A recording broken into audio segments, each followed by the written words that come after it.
The Grand Assembly Hall of the Galactic Council buzzed with nervous energy as representatives from 47 different species gathered for an emergency session.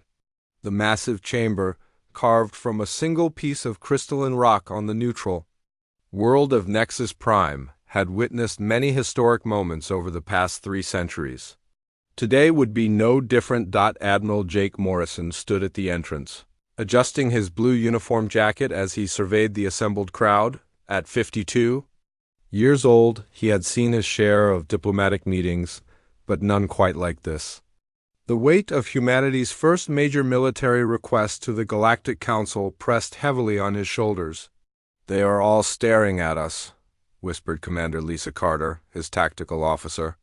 She was a sharp woman in her early 30s, with keen eyes that missed nothing. "I do not think they take us seriously," Morrison nodded slightly. The alien delegates were indeed watching the small human delegation with what could only be described as amusement. The Zephyrians, tall blue-skinned beings with elaborate head crests, whispered among themselves while pointing at the humans. The Gorvani, massive bear-like creatures, let out what sounded like chuckles. Even the usually stoic synthetic intelligence delegates seemed to be processing something that resembled humor. "Let them laugh," Morrison said quietly. "We will see who has the last laugh." The session began when High Chancellor Mordek, an elderly Trethan with silver scales and ancient eyes, struck his ceremonial gong. The sound echoed through the chamber, and all conversations stopped. "Fellow beings of the galaxy," Mordek began, his voice carrying the weight of centuries, "we gather today to address the growing threat of the Krex Empire. Their forces have conquered 12 star systems in the past 6 months. Their army grows stronger each day, and their appetite for conquest shows no signs of slowing." Murmurs of agreement rippled through the chamber. The Krex were indeed a problem that had kept many species awake at night. Their massive fleets of dark, angular warships had crushed every force that dared to oppose them. The Krex fleet currently threatening the Kepler 442 system consists of over 200 vessels, continued the High Chancellor. Their war commander Thackerone has issued an ultimatum. The 3 mining colonies in that system have 48 hours to surrender, or they will be destroyed. Morrison felt his jaw tighten. 3 peaceful colonies, home to over 50,000 civilians, faced certain death if no one acted. Men, women, and children who had never harmed anyone were about to become casualties in the Krex Empire's endless hunger for territory. "Several member species have offered to send forces," Mordek announced. "The Zephyrian High Command has pledged 36 warships. The Gorvani Republic offers 24 heavy cruisers. The Synthetic Collective can provide 18 dreadnoughts." The numbers were impressive, but Morrison knew they were not enough. The Krex had proven time and again that they could overwhelm even large fleets through sheer numbers and brutal tactics. "We also have a request from the Human Federation," Mordek said, his tone becoming noticeably different. "Admiral Morrison, please present your proposal." Morrison stood and walked to the center of the chamber. The spotlight that fell on him seemed almost mocking in its intensity. He could feel the eyes of hundreds of beings upon him, and he knew that most of them saw him as nothing more than a representative of a young, untested species.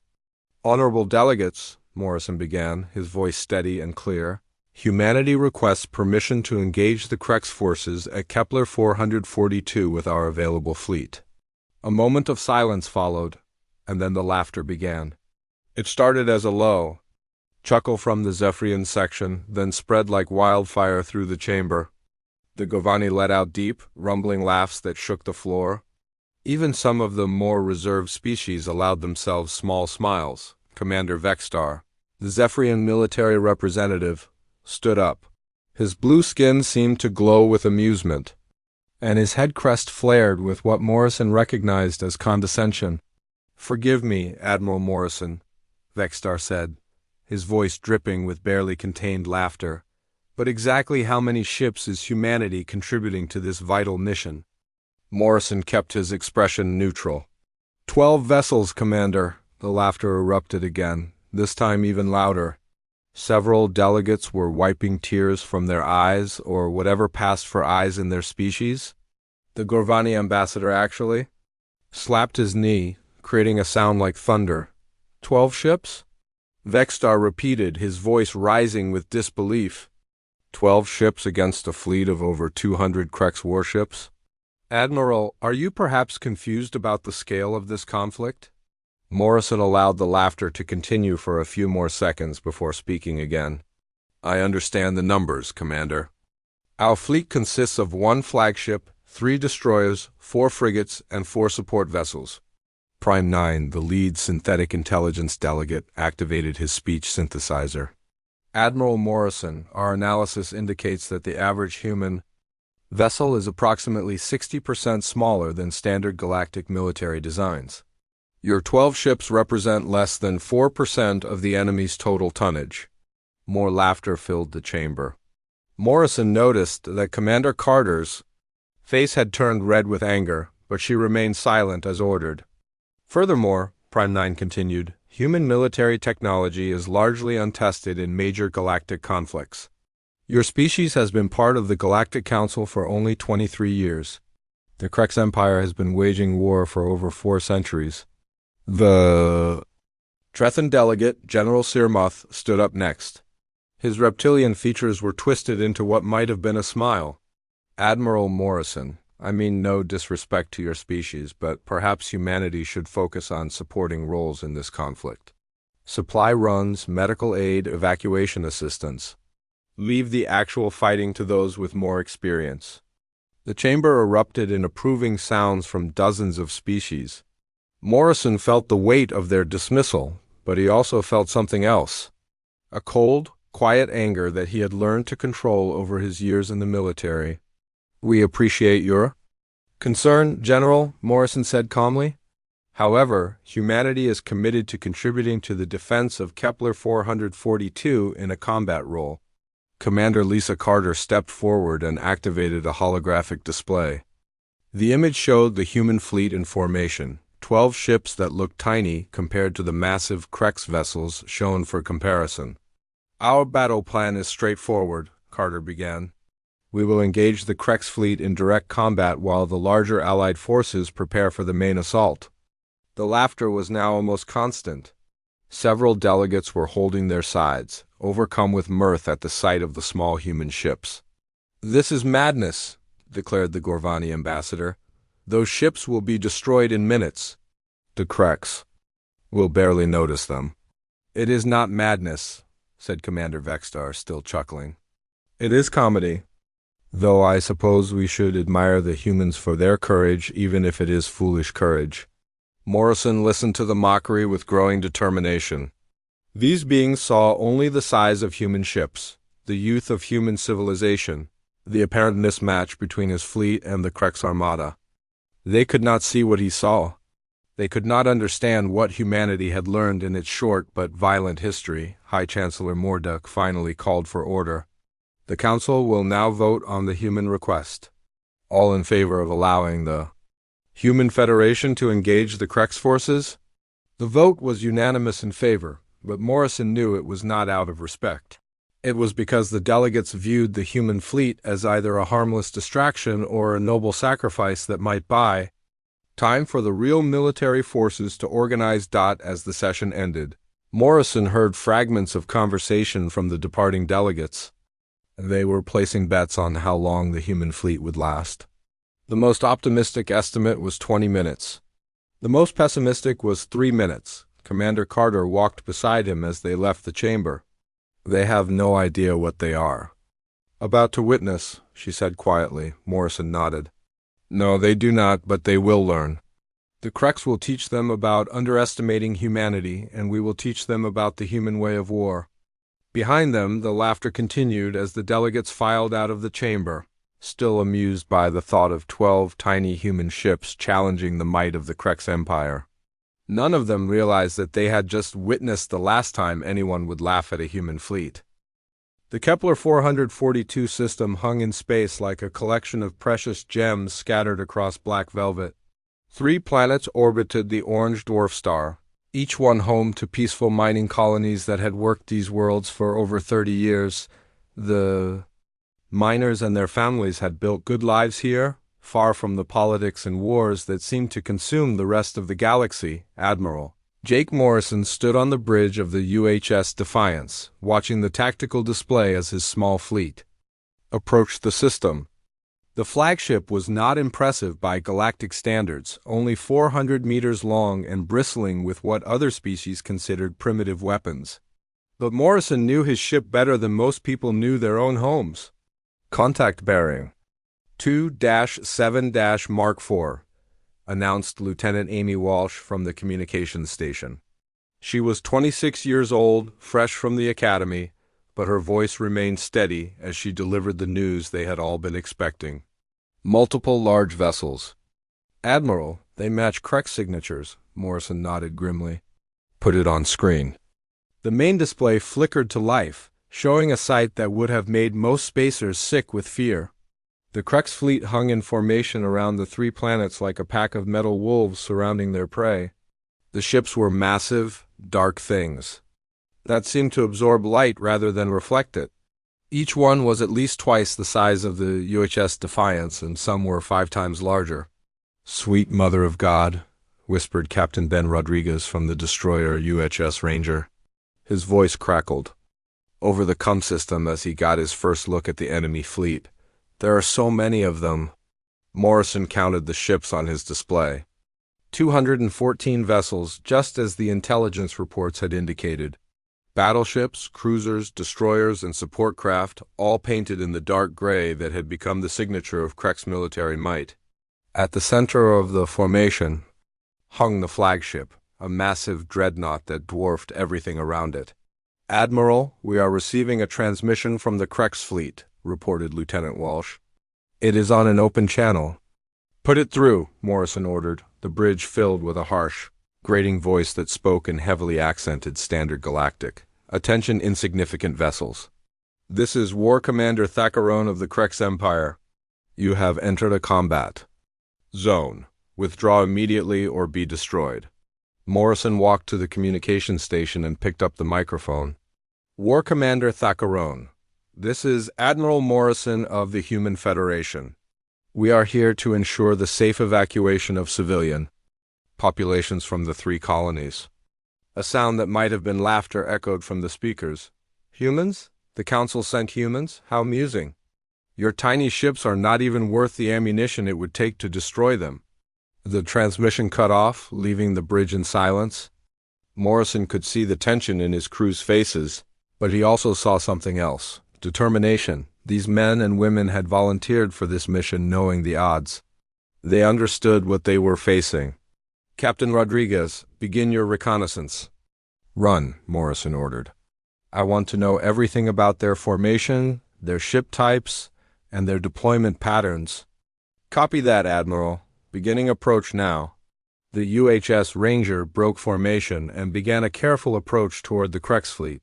Captain Rodriguez was one of the best pilots in the human fleet, and his ship was designed for exactly this kind of mission. Small, fast, and packed with sensors, the Ranger could gather intelligence while staying out of range of enemy weapons. "They are not even trying to intercept us," Rodriguez reported as his ship moved closer to the enemy formation. "I think they really do not consider us a threat." Morrison watched the tactical display as the Ranger weaved through the outer edges of the Krex fleet. The enemy ships made no move to pursue or engage. They simply ignored the small human vessel, as if it were nothing more than a piece of space debris. "Getting detailed scans now," Rodriguez continued. "These ships are built for intimidation as much as combat. Massive armor plating, oversized weapon systems, and what looks like redundant shielding. They are designed to win through brute force." "What about their formation?" asked Commander Lisa Carter from her position at the tactical station. "Standard Krex deployment," Rodriguez replied. "Heavy ships in the center, lighter vessels on the perimeter. They are set up for a siege, not a mobile battle." "Admiral, I'm picking up communication intercepts." Lieutenant Walsh adjusted her equipment and began filtering through the enemy transmissions. "Admiral, the Krex are talking about us." They are calling our ships metal insects and pestcraft. War Commander Thackeron just referred to us as barely worth swatting. Morrison felt a cold smile across his face. Good, the more the Kreks underestimated them, the better. He had learned long ago that being underestimated was often the greatest advantage a smaller force could have. Captain Rodriguez, what is your assessment of their flagship? Morrison asked. It is a monster, Admiral. Over 2 kilometers long, bristling with heavy plasma cannons and particle beam arrays. The thing could probably take on our entire fleet by itself and win. But Admiral, there is something interesting about their weapon deployment. Morrison leaned forward. Go on. Their guns are all designed for long-range combat. Massive, slow-firing. Weapons that can punch through heavy armor at extreme distances. They have very little in the way of point defense or close-range systems. It is like they have never fought anyone who would dare get close to them. Because no one ever has, Carter observed. Every species in the galaxy builds big ships and fights at long range. The Kreks have never faced an enemy that would try to close the distance. Morrison nodded. This was exactly the kind of information he had hoped to gather. The Kreks had become so used to fighting other galactic powers that they had optimized their ships for one specific type of combat. They had prepared for the kind of battle they always fought, not the kind of battle they were about to face. Admiral, I am detecting movement in the civilian colonies, reported Lieutenant Walsh. It looks like the miners are trying to evacuate on their own.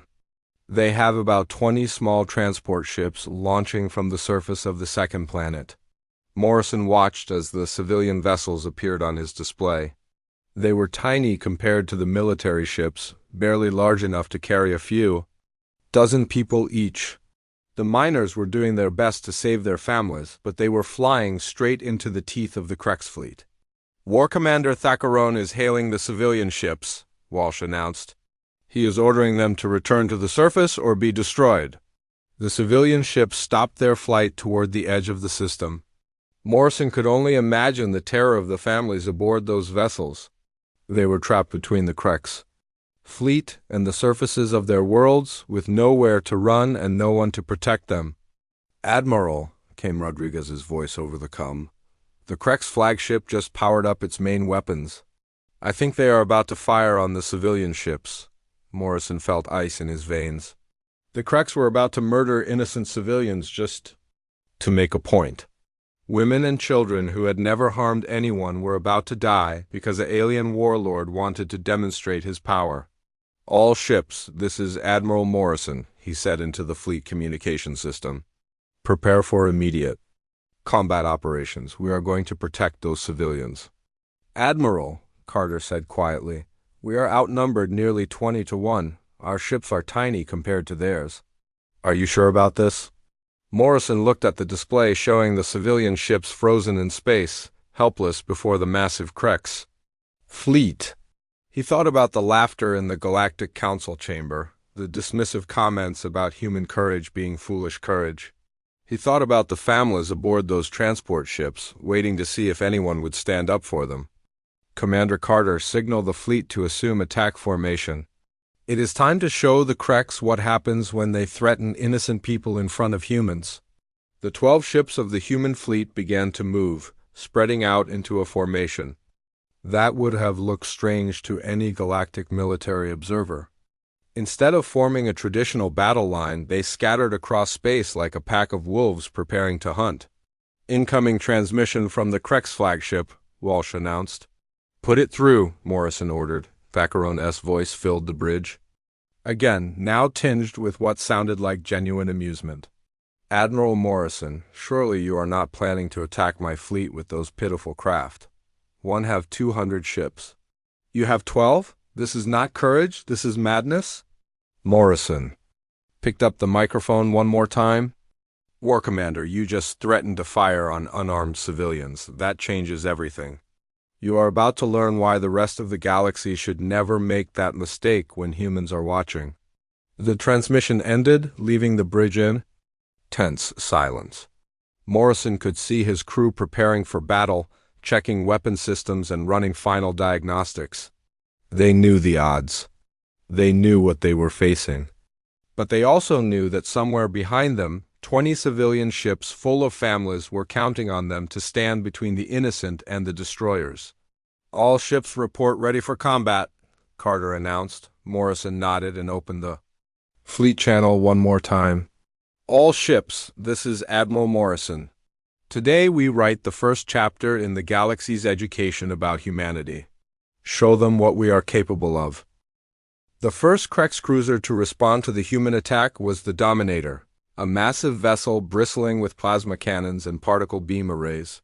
War Commander Thakarone had dispatched it almost casually, the way someone might swat at an annoying insect. The cruiser was 3 times the size of the UHS Defiance and carried enough firepower to level a small city. Captain Ben Rodriguez watched the enemy ship approaching on his tactical display and felt a familiar calm settle over him. This was the moment he had trained for his entire career.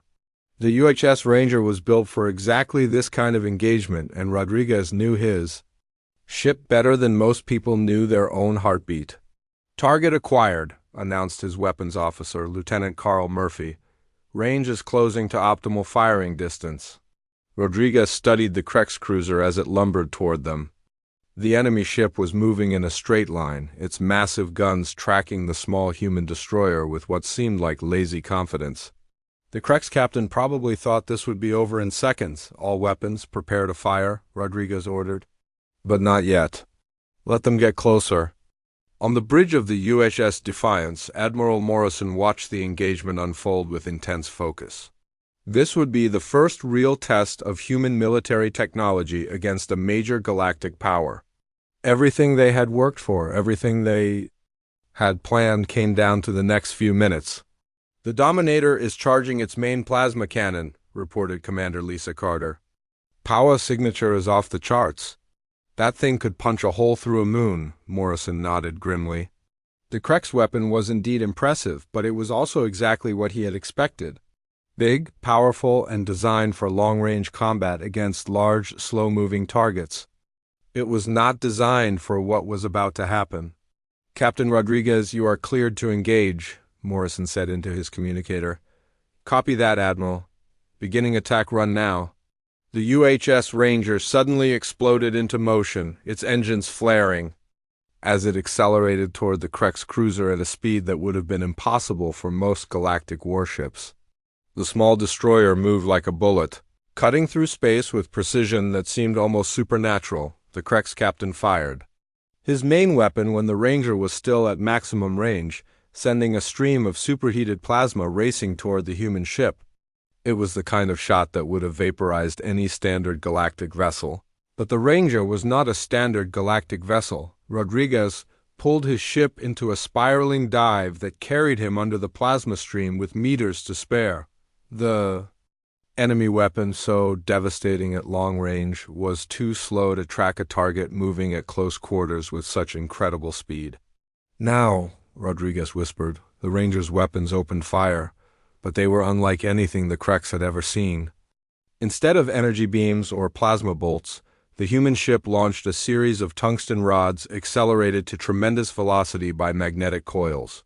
The projectiles struck the Krex cruiser's hull with the force of meteors, punching through the heavy armor like it was paper. The effect was immediate and devastating. The Dominator's shields flickered and died as the kinetic projectiles overloaded the power systems. Secondary explosions rippled across the hull as the tungsten rods tore through vital systems, leaving the massive ship dead in space. "Impossible," War Commander Thakarone muttered from his flagship. "One small ship cannot disable a heavy cruiser." But the impossible was happening all around him. The human frigates had split into 2 groups and were attacking his outer perimeter, with tactics that defied everything he knew about space combat. Instead of engaging his ships one at a time, they were working together in perfect coordination, like a pack of predators hunting much larger prey. Captain Pete Harrison led the first group of frigates in what humans called a Wolfpack attack. His ship, the UHS Hunter, streaked past a Krex destroyer while his wingmen, the UHS Tracker and UHS Stalker, attacked from different angles. The 3 ships moved together as if they shared a single mind, each one targeting specific systems on the enemy vessel. The Krex destroyer captain tried to bring his heavy weapons to bear, but the human ships were too fast and too agile. They danced around his firing arcs, staying in his blind spots while systematically destroying his weapon systems, his engines, and his communication arrays. "This is impossible," the Krex captain broadcast on an open channel. "How can ships so small move so fast? How can they work together so perfectly?" The answer came from Captain Dan Foster aboard his ship had been equipped with advanced electronic warfare systems that could disrupt enemy communications and targeting computers. While the Krex destroyer was trying to track the other human ships, Foster was quietly infiltrating its computer systems. "Electronic warfare package deployed," Foster announced. "Enemy targeting systems are compromised." The Krex destroyer suddenly began firing wildly, its weapon systems confused by the false signals Foster was feeding into their computers. The massive ship was shooting at targets that did not exist while the real threats danced around it. Untouched. Major Kate Williams, commanding the Marine detachment aboard the UHS Defiance, watched the battle unfold with professional interest. She had studied every major space battle in galactic history, and she could see what was happening with perfect clarity. "They have never faced anything like this," she reported to Admiral Morrison. "Every species in the galaxy builds big ships and fights at long range. The Krex have optimized their entire military for that kind of combat." Morrison nodded as he watched more Krex ships falling to his small fleet. "What they do not understand is that humans approach warfare differently. We do not try to build bigger guns or thicker armor, we try to think smarter." The human destroyers were demonstrating exactly what Morrison meant. Captain Julie Ross of the UHS Vengeance had identified a weakness in the Krex formation and was exploiting it with surgical precision. The enemy ships were too close together, their overlapping fields of fire creating blind spots that a smaller, more agile ship could exploit. Ross dove her destroyer through a gap between two Krex battleships, her weapons targeting the connection points between their hull sections. The tungsten rods she fired were not trying to punch through the heavy armor. Instead, they were targeting the weaker joints and seams, causing structural damage that would cripple the massive vessels. Multiple enemy ships reporting system failures.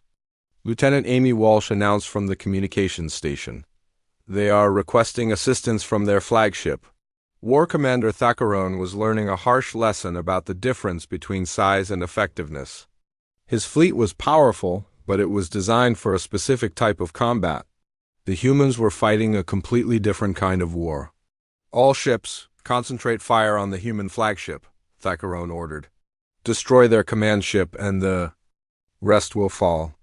A dozen Krex vessels turned their weapons toward the UHS Defiance, their massive guns charging with enough power to crack a planet. But Admiral Morrison had expected this response and he was ready for it. "Evasive maneuvers," Morrison ordered. "All ships implement defensive screen around the flagship." The human fleet suddenly shifted formation, with the smaller ships moving to protect their flagship while maintaining their own offensive capabilities. It was a maneuver that required perfect timing and coordination, something that no other species had ever managed to achieve in the heat of battle.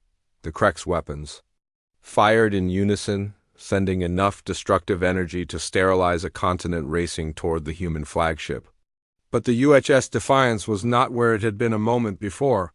The ship had accelerated into a spiraling climb that carried it above the incoming fire, while the other human vessels created a screen of electronic interference that confused the enemy targeting systems. Commander Steve Baker, commanding the support vessels, revealed another surprise in the human arsenal.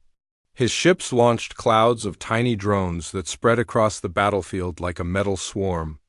Each drone was no bigger than a softball, but they were equipped with sophisticated AI systems and small but precise cutting tools.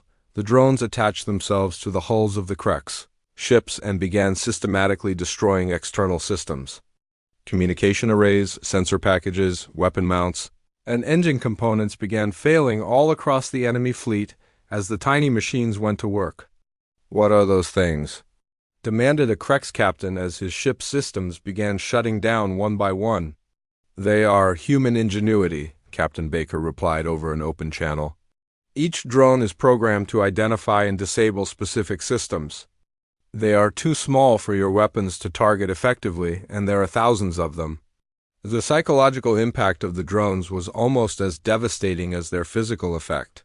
The Krex had never faced an enemy that could attack them from inside their own defensive perimeters. The tiny machines seemed to be everywhere at once, unstoppable and relentless. War Commander Thackeron watched his fleet being systematically dismantled by 12 small ships and felt something he had never experienced before: fear, not just fear of defeat, but fear of an enemy that fought in ways he could not understand or counter. "Signal the reserve fleet," he ordered. "Tell them to jump to this system immediately. We need reinforcements." But even as he gave the order, Thackeron knew it might be too late. The humans had revealed capabilities that changed everything about space warfare. War Commander Thackeron's call for reinforcements brought immediate results. Across the Kepler 442 system, space began to shimmer as dozens of additional Krex warships dropped out of hyperspace. The reserve fleet had arrived, adding another 80 vessels to an already overwhelming force. The Krex now had nearly 300 ships facing 12 human vessels. Admiral Jake Morrison watched the new arrivals appear on his tactical display with calm calculation. He had expected this moment, had planned for it. The arrival of the Krex reserves would force him to reveal capabilities that humanity had kept hidden for decades. "Admiral, enemy reinforcements are taking position," reported Commander Lisa Carter. "They are forming a spherical formation around us." "We are completely surrounded," Morrison nodded. The Krex were trying to use their numbers to create an inescapable trap. It was sound tactical thinking, but it was based on conventional warfare, assumptions that did not apply to human military doctrine.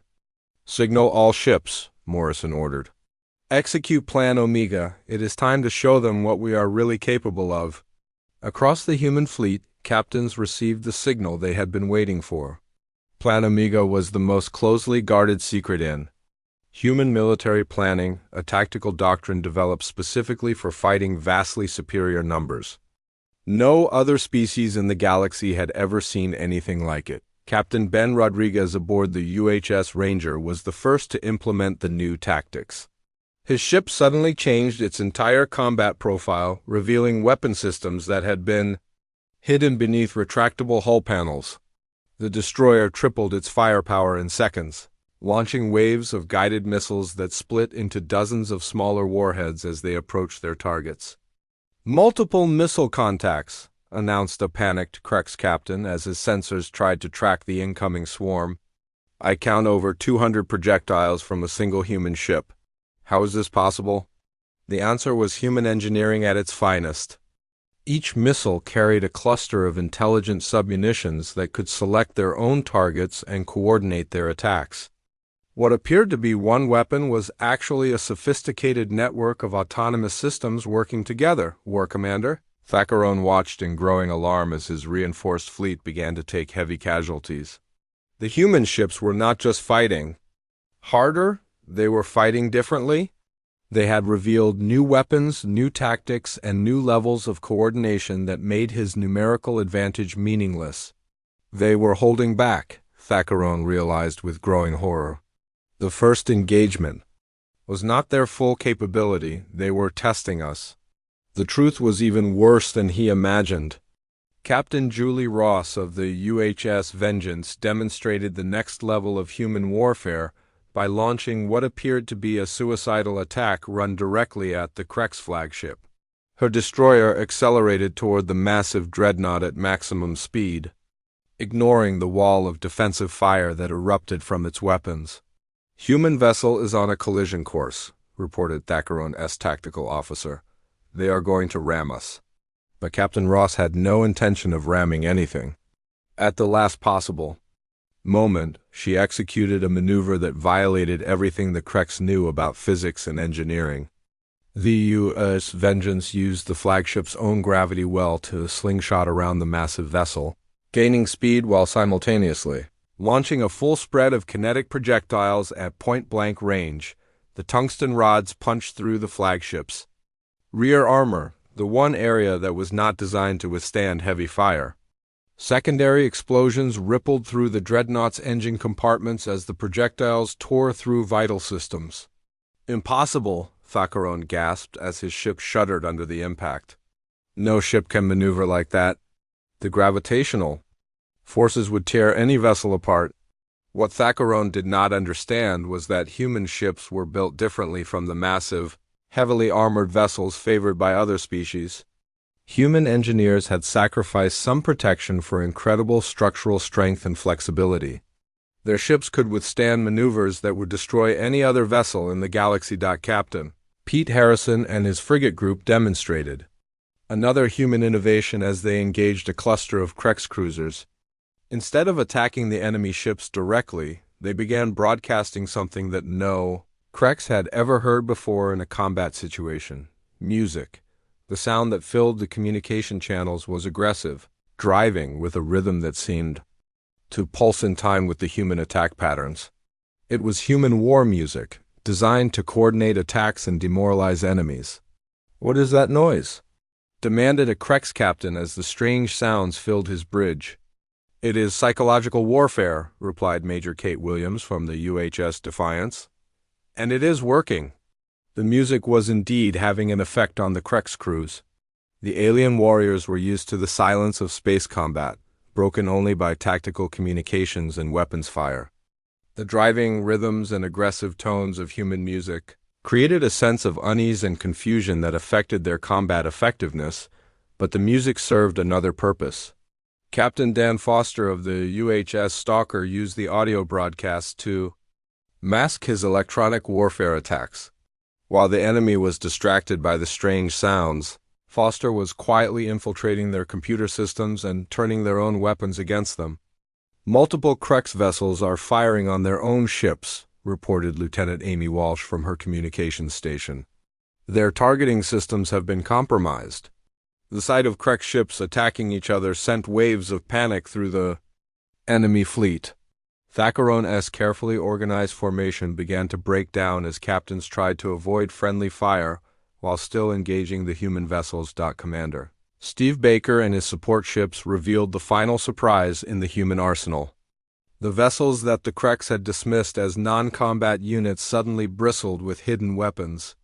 More importantly, they began deploying something that would change space warfare forever. "Nanic clouds deployed," Baker announced, beginning molecular-level disruption of enemy hull integrity. The Krex watched in horror as their ships began to literally fall apart at the atomic level. The nanites were microscopic machines programmed to disassemble specific types of metal and composite materials. They spread from ship to ship like a plague, eating through hull plating and internal structures with unstoppable efficiency. "They are destroying us from the inside out," reported a terrified Krex engineer. "The very atoms of our ships are being torn apart." War Commander Thakaron realized that he was facing something beyond his understanding. The humans had not just brought superior tactics or better weapons. They had brought a completely different approach to warfare, one that operated on levels he had never imagined. "Signal the fleet," Thakaron ordered, his voice shaking with something that might have been fear. "Full retreat, all ships withdraw to minimum safe distance." But Admiral Morrison was not finished demonstrating human capabilities. As the Krex fleet began to pull back, he opened a communication channel that reached every ship in the system. "War Commander." "Thakaron," Morrison said, his voice calm and conversational. "You seem to be under the mistaken impression that retreat is an option. Let me correct that misunderstanding." The human fleet suddenly accelerated to speeds that should have been impossible for ships of their size. They moved through the retreating Krex formation like sharks through a school of fish, targeting engines and communication systems with surgical precision. "They are faster than our fastest scouts," reported the Krex captain. "How can vessels carrying so much firepower move with such speed?" The answer lay in human engineering philosophy. While other species built ships like flying fortresses, humans built them like precision instruments. Every system was optimized for maximum efficiency. Every component designed to work in perfect harmony with every other component. Captain Julie Ross demonstrated this principle by executing a series of combat maneuvers that left the watching Krex speechless. Her destroyer moved through 3 dimensions simultaneously, attacking from multiple vectors while maintaining perfect firing solutions on her targets. "It is like watching a dancer," whispered a Krex tactical officer. "A deadly, impossible dancer." As the battle continued, War Commander Thacaron began to understand the true scope of his mistake. The humans had not brought 12 ships to fight his fleet. They had brought 12 perfect killing machines, each one capable of outfighting dozens of conventional vessels. "Sir," reported his communications officer, "we are receiving surrender requests from 17 of our ships. Their captains are asking permission to yield to the human forces." Thacaron stared at his tactical display in disbelief. His massive fleet, the pride of the Krex Empire, was being systematically dismantled by 12 small ships. Worse, some of his own captains were ready to surrender rather than continue fighting an enemy they could not understand or defeat. "How many ships have we lost?" Thacaron asked quietly. 43 destroyed, 36 disabled, and 17 requesting permission to surrender," came the reply. "We have lost nearly 1/3 of our total force." Morrison's voice filled the bridge again, transmitted on all frequencies. "War Commander, you have 2 choices. Order your fleet to withdraw from this system immediately, or continue fighting and lose every ship you have. Choose wisely." Thacaron looked at his tactical display one more time. War Commander Thacaron's retreat lasted exactly 17 minutes. That was how long it took for Admiral Jake Morrison to realize that the Krex leader had no intention of honoring any agreement or respecting civilian lives. The massive Krex flagship had pulled back to the edge of the system, but instead of preparing for a hyperspace jump, it was charging its planet-killer weapons. "Admiral, the Krex flagship is targeting the civilian colonies," reported Lieutenant Amy Walsh, her voice tight with alarm. "Power readings indicate they are preparing to bombard the surface." Morrison felt ice form in his stomach. The mining colonies held over 50,000 innocent people, families who had built their lives in this peaceful system. Men, women, and children who had never harmed anyone were about to become casualties in Thacaron's final act of spite. "Signal the Krex flagship," Morrison ordered. Thacaron's scarred face appeared on the main screen, twisted with rage and humiliation. "Admiral Morrison, you have proven your point. Your ships are indeed formidable, but I will not leave this system empty-handed. If I cannot have these worlds, then no one will." Morrison looked at the alien warlord with steady eyes. "War Commander, those are innocent civilians. They are not military targets. They are human colonies," Thacaron snarled. "And now the galaxy will see what happens to any species that dares to humiliate the Krex Empire. Prepare to watch your people die." The transmission ended, leaving Morrison staring at a blank screen. Around him, the bridge of the UVS Defiance fell silent as every crew member processed what they had just heard. The Krex were about to commit genocide, and they were going to force the humans to watch. "Admiral," Commander Lisa Carter said quietly, "we are too far away to intercept their bombardment. Even at maximum speed, we cannot reach the colonies before their weapons fire." Morrison closed his eyes for a moment, feeling the weight of command settle on his shoulders like a mountain. 50,000 lives hung in the balance, and conventional tactics would not save them. But Morrison had not spent 30 years in the human military by limiting himself to conventional tactics. "Open a fleet-wide channel," Morrison ordered. "Channel open, sir," Walsh replied. Morrison picked up his communicator, and when he spoke, his voice carried to every human ship in the system. But more importantly, it carried to every Krex vessel still within communication range. "War Commander Thacaron, you just made the single greatest mistake in the history of your species. You threatened to murder innocent civilians in front of human beings. Now you face humanity at war." The tone of Morrison's voice was conversational, almost casual, as if he were discussing the weather. But there was something underneath it. Something cold and implacable that made every alien listening feel a chill they could not explain.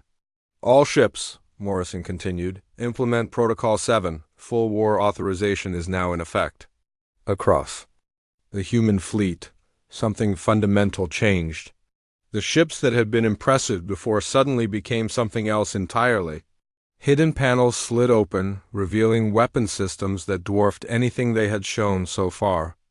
Energy signatures spiked as power cores that had been operating at partial capacity finally came online. Captain Ben Rodriguez aboard the U.S. Ranger watched his ship's tactical display transform as systems he had never been authorized to use suddenly became available. "Sweet Mother of God," he whispered. "We have been fighting with training weights on." The truth was even more staggering than Rodriguez imagined. The 12 ships of Morrison's fleet had been operating under strict engagement protocols designed to conceal their true capabilities. Everything the Kreks had witnessed so far had been accomplished with less than 20% of the human fleet's actual combat potential. Captain Julie Ross of the UHS Vengeance was the first to demonstrate what Protocol 7 meant. Her destroyer suddenly accelerated to a speed that violated everything the Kreks thought they knew about physics. The ship covered the distance to the enemy flagship in seconds, moving so fast that it appeared as nothing more than a streak of light on their sensors, but Ross was not planning to ram the enemy ship. Instead, she executed a maneuver that would become legendary in the annals of space warfare. The UHS Vengeance used a technique called stellar surfing, skimming the edge of the system's star to build up incredible momentum before redirecting that energy into a perfect attack run. "Impossible," Facaron gasped as the human destroyer appeared directly in front of his flagship. Having somehow used the star itself as a launching platform? "No ship can survive that close to stellar plasma." Ross proved him wrong by opening fire with weapons that the humans had never revealed before. Instead of kinetic projectiles, the UHS Vengeance launched streams of contained antimatter that struck the Kreks flagship with the force of small nuclear explosions, the massive dreadnoughts. Shields collapsed instantly, its armor plating vaporizing under the assault. Secondary explosions rippled through the ship as the antimatter ate through its hull like acid through paper. "All weapons offline," reported Dakaron's tactical officer. "Hull integrity at 12% and falling. Sir, we need to evacuate immediately." But Thakaron was no longer listening to his crew. He was staring at his tactical display in horror as the rest of the human fleet revealed its true nature. The tiny ships that he had dismissed as insignificant were transforming into weapons of unimaginable destruction. Captain Pete Harrison and his frigate group demonstrated the human mastery of space-time manipulation by executing coordinated jumps that allowed them to attack from multiple positions simultaneously. The frigates appeared to be in 6 different locations at once, each one delivering devastating attacks before vanishing and reappearing elsewhere. "They are bending space itself," whispered a Krek scientist who was monitoring the battle. "They are using technology that we believed was purely theoretical." Commander Steve Baker's support vessels revealed the most terrifying human capability of all. The ships opened their cargo bays and began deploying what appeared to be a small moon. The object unfolded in space, revealing itself to be a massive construction that had been compressed using technology beyond Krek's understanding. "Orbital defense platform deployed," Baker announced calmly. "Civilian protection grid is now online." The platform spread itself between the Kreks fleet and the 3 colony worlds, bristling with defensive systems that could intercept anything the enemy might fire at the surface. But more importantly, it began broadcasting something that made every alien in the system stop what they were doing and listened. It was Admiral Morrison's voice, transmitted on every frequency and in every known galactic language. "To all species monitoring this engagement, you are witnessing the first deployment of human military technology at full capacity. The 12 ships you see here represent less than 1% of humanity's total naval strength." The words hit the listening aliens like physical blows. Less than 1%. The fleet that had just destroyed the most powerful military force in the galaxy was not even a representative sample of human capabilities. Furthermore, Morrison continued, every human colony world is protected by similar defensive systems. Every human trade route is patrolled by ships of equivalent capability, and every human citizen is defended by a military doctrine that considers threats to civilians to be acts of war against our entire species. Major Kate Williams aboard the UHS Defiance monitored the communication channels as Morrison's message was relayed throughout the galaxy. She could hear the panic in alien voices as the implications became clear. Humanity had been hiding in plain sight for decades, allowing other species to think of them as a minor player while building the most advanced military force in known space. Admiral, Williams reported, we are receiving signals from the Galactic Council. They are requesting immediate diplomatic contact. Priority Alpha status. Morrison allowed himself a cold smile. Tell them we will be happy to discuss the situation after we finish dealing with the current crisis. War Commander Thackerone made one final attempt to salvage something from the disaster. You cannot destroy my entire fleet, he broadcast desperately. The Krex Empire will never forgive such an act. We will return with thousands of ships. Morrison's response was broadcast to every ship in the system and relayed to every military headquarters in the galaxy. War Commander, let me explain something about human military doctrine. When you threaten civilians in our presence, we do not just defend them, we make sure that such threats never happen again. The human fleet converged on the remaining Krex vessels with mechanical precision.